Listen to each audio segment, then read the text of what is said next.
setiap saat, karena kami yakin begitu nyata anugerah-Mu pemeliharaan dalam kehidupan kami.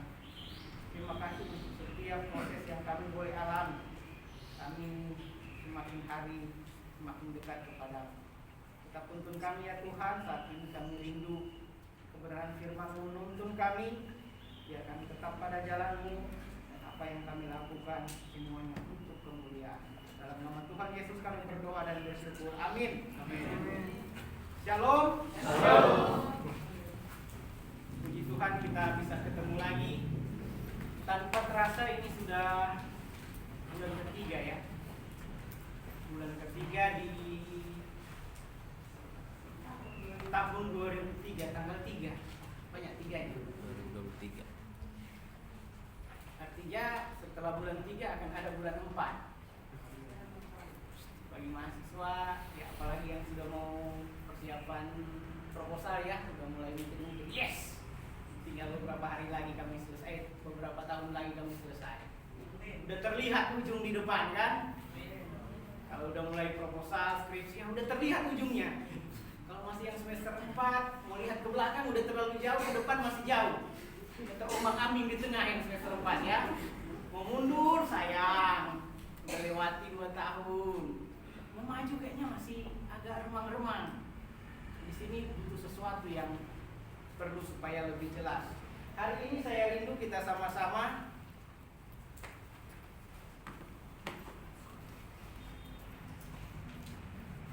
untuk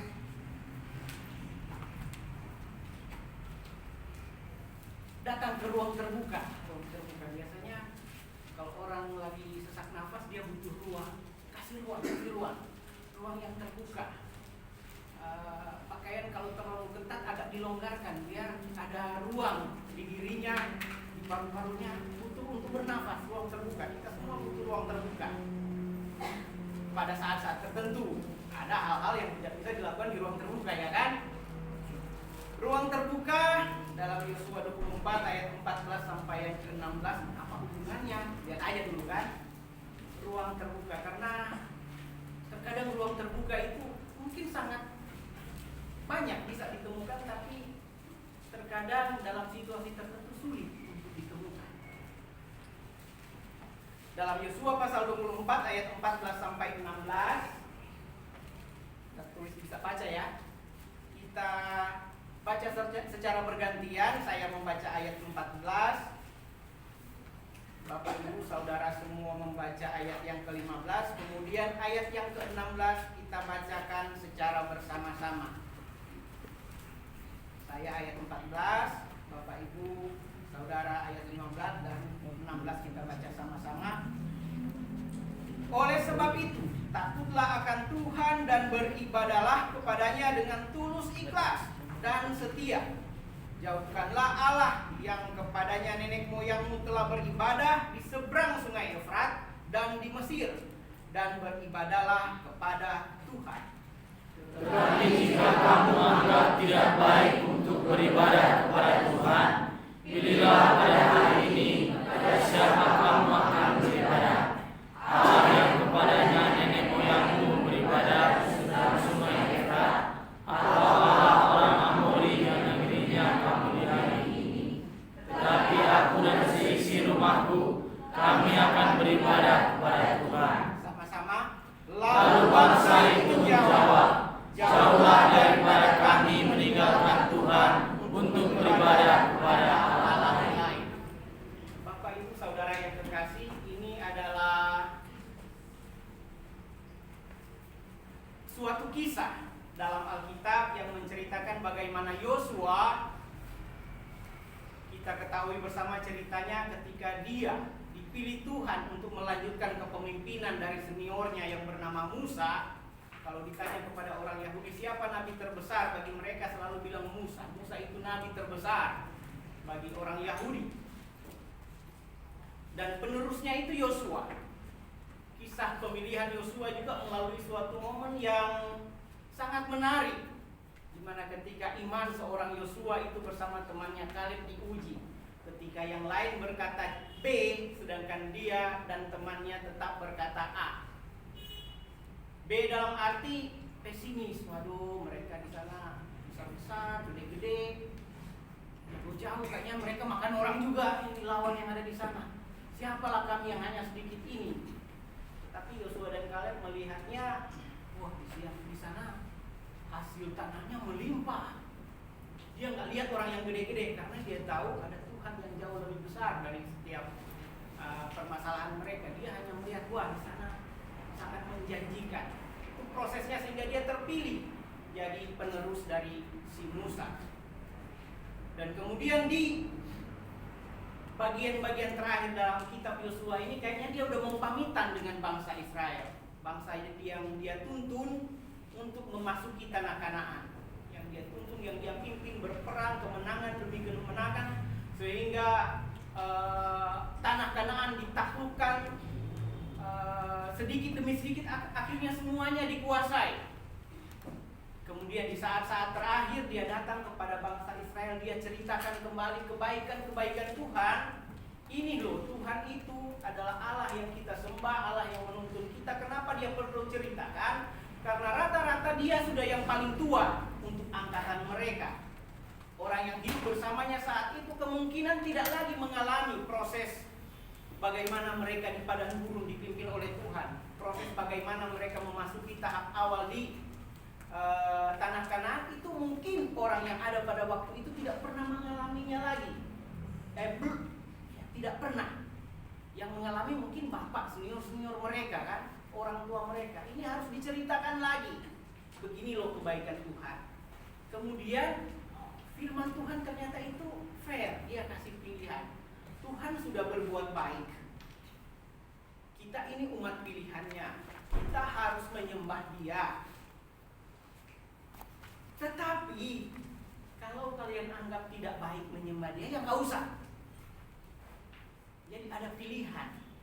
Tuhan itu baik, Tuhan itu yang harus kita sembah. Dia yang menuntun, memimpin kita, Dia pencipta kita, Dia yang di atas segalanya. Ayo kita sembah Dia. Tetapi kalau menurutmu nggak baik, ya udah nggak usah. Tetapi aku dan keluargaku akan beribadah kepada Tuhan. Tetapi kami, aku dan seisi rumahku, kami akan beribadah kepada Tuhan. Itu pernyataan iman dari seorang Yosua. Dia kasih pilihan, Tuhan itu baik, ayo kita sembah Dia. Tapi kalau kamu pikir gak baik, ya sudah terserahmu. Tetapi aku dan keluargaku akan tetap beribadah kepada Tuhan. Lalu ada respon dari jemaat itu, dari orang-orang Israel. Jauhlah daripada kami meninggalkan Tuhan untuk beribadah kepada Allah lain. Berarti ada komitmen di situ. Ada keputusan yang dibuat ketika pilihan diberikan. Ada pilihan berarti di situ kan ada dua pilihan, mau ikut Tuhan atau tidak mau ikut Tuhan. Ada proses yang harus mereka lakukan, yaitu memilih. Tetapi Yosua kemudian kasih contoh, saya pilih yang ini, bagaimana menurutmu? Mungkin ada yang mikir-mikir dulu kan. Lama mikir, namun dia pikir. Tetapi dalam Alkitab dicatat dengan jelas bahwa orang Israel pada hari itu juga memilih untuk tidak meninggalkan Tuhan. Yang menarik di sini bukan masalah pilihan, tetapi bagaimana proses pilihan itu bisa diambil dengan cepat. Mereka nggak tunggu, ya Musa kami berpikir dulu. Beri kami, tunggulah Yosua, beri saya waktu untuk berpikir dulu ya. Berapa lama? Sebulan, setahun? Tunggulah sampai Tuhan berikan saya pencerahan. Kita nggak tahu itu kapan. Tetapi dikatakan mereka langsung memilih, jauhlah daripada kami untuk tidak beribadah atau untuk meninggalkan Tuhan dan beribadah kepada bangsa lain. Artinya kami tetap memilih apa yang kami pilih, itulah pilihan. Karena hidup ini adalah pilihan kan? Jadi mereka memilih. Next yang akan kita dalami mungkin adalah proses dalam menentukan pilihan. Kalau dilihat di situ prosesnya, si Yosua sampaikan dulu latar belakangnya. Ada bilang, jangan dulu bilang latar belakang lah, ini jadi mengingat skripsi, nggak apa-apa. Latar belakang, masuk latar belakangnya. Latar belakang artinya kan kalau mau dikasih pilihan, jangan langsung suruh pilih. Nah, kamu pilih mana? Kiri atau kanan? Apa yang mau dipilih? Kan? Kalau pilih kiri,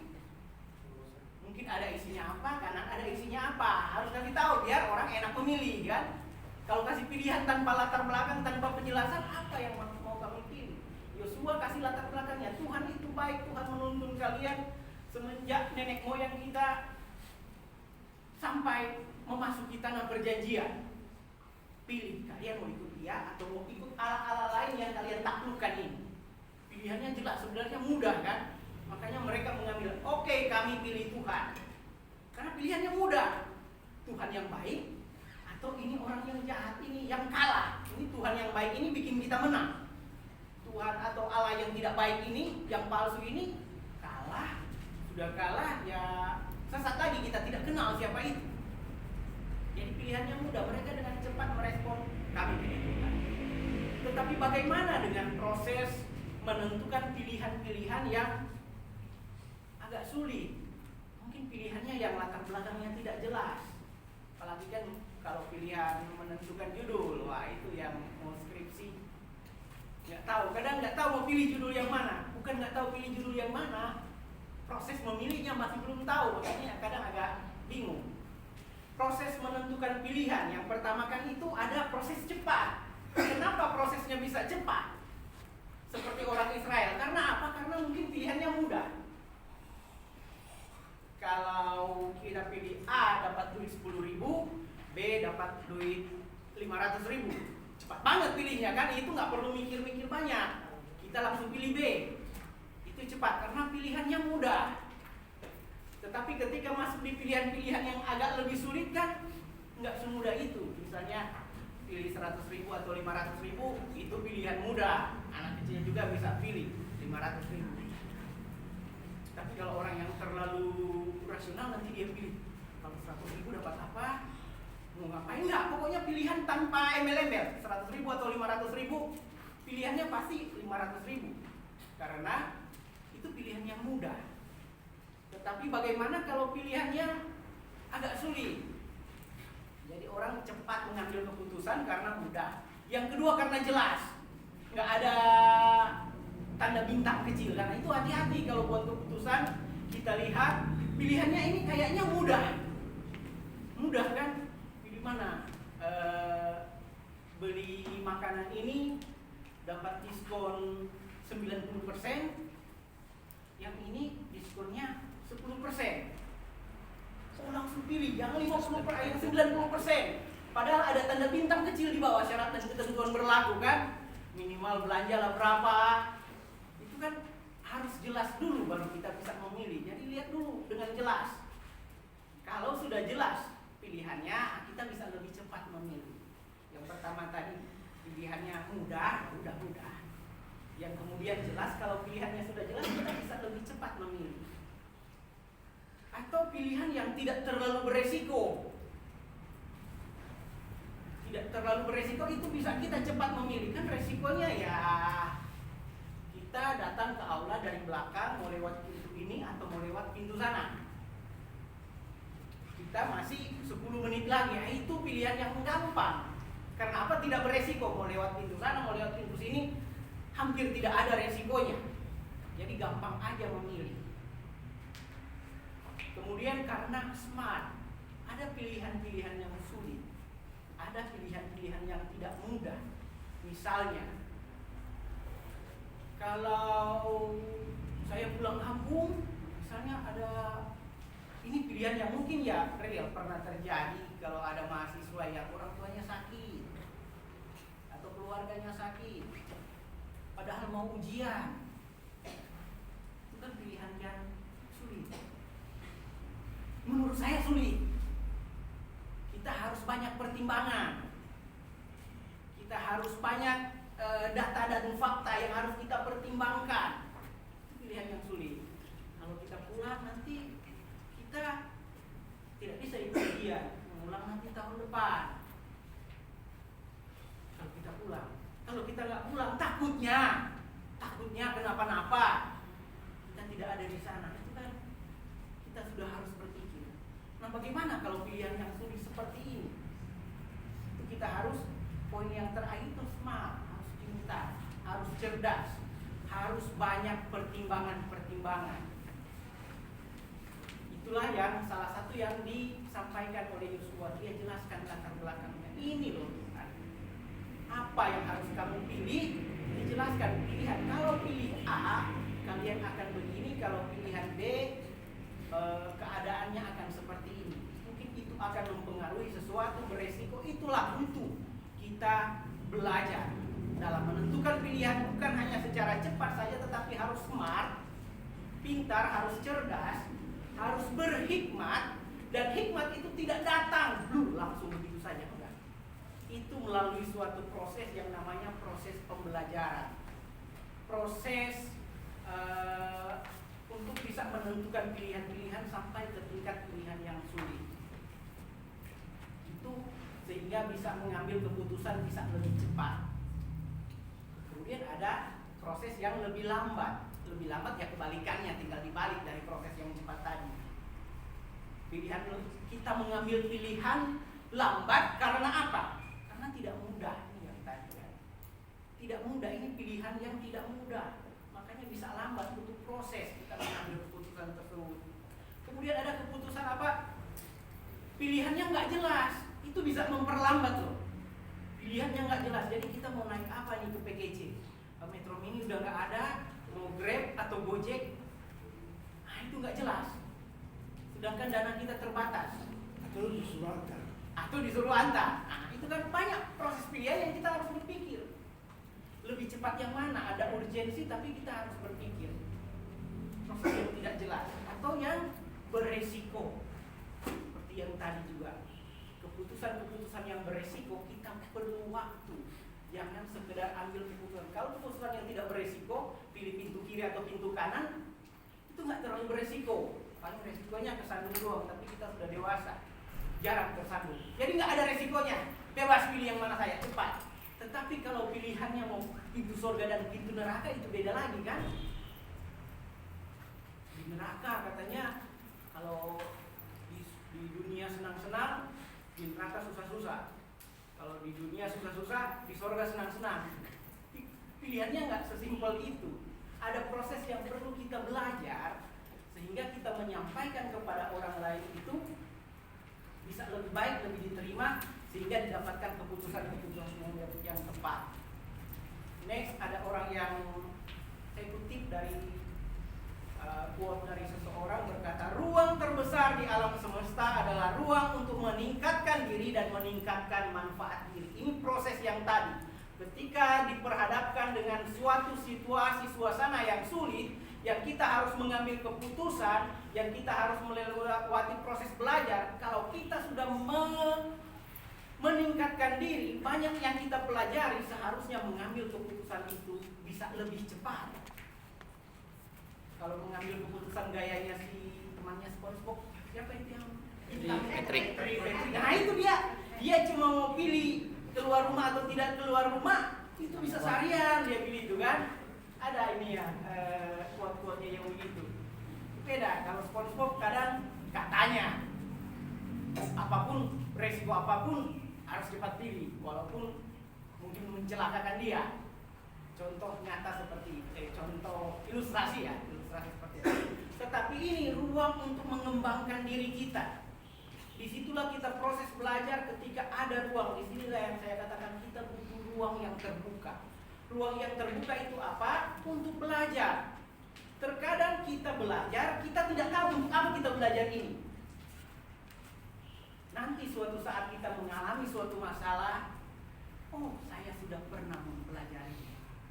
Kadang kita belum tahu untuk apa kita baca Alkitab di Kejadian, di Keluaran, ayat-ayat firman Tuhan.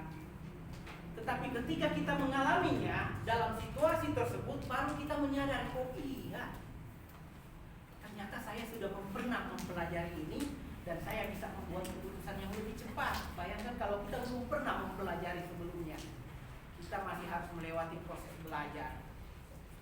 Misalnya orang yang sudah bisa membawa kendaraan, bawa mobil atau bawa motor, terjun ke tempat pelayanannya kan. Ketika di sana dia disuruh, tolong antar Pak Gembalanya atau di tempat TPR. Bawa motor, oke ayo bawa motor. Karena dia sudah mengalami proses belajar sebelumnya, dia sudah bisa. Tetapi kalau kita tidak mau mengembangkan diri, bawa kendaraan pun nggak bisa, ya udahlah kan ada Gojek, ada Grab, di daerah belum tentu ada. Ketika Pak Gembala bilang, antar dulu, wah deg-degan dia di situ kan. Dia cari dulu sesama pengerja. Saya mau motor, udah terlambat. Itu artinya tidak mempersiapkan diri. Jadi inilah yang saya maksud ruang terbuka, mengeksploitasi diri kita, belajar sebanyak mungkin, tingkatkan dirimu dan tingkatkan manfaat dirimu. Sehingga suatu saat, terkadang kita tidak tahu kapan diri kita itu akan dibutuhkan, skill yang sudah kita pelajari itu akan dibutuhkan. Ketika itu dibutuhkan, kita siap. Jika orang bilang kan sukses itu bertemunya kesempatan dan kesiapan. Sukses itu bertemunya kesempatan dan kesiapan. Kadang kesempatan datang kita tidak siap, lewat. Kita siap, kadang belum ada kesempatan. Ya udah tunggu aja.